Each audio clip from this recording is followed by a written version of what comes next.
Prova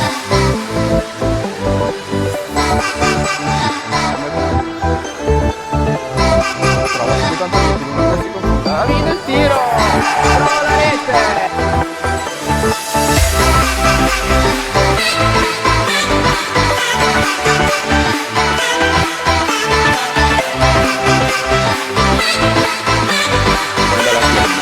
Quindi riparte il contropiede Sassuolo contro la Nova che serve a Vino che passa la palla al suo compagno Antonietti sul secondo palo e Antonietti non sbaglia e sigla la rete del pareggio.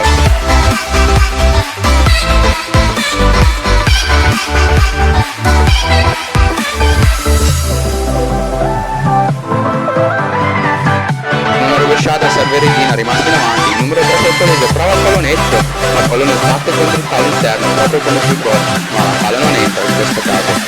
Prima di arrivare sul pallone però Antonietti, con un colpo sotto trova la rete del 4-3.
Regina però recupera palla e con il suo sinistro fa partire un tiro potentissimo che si infila sotto l'incrocio dei pali colpendo il palo interno.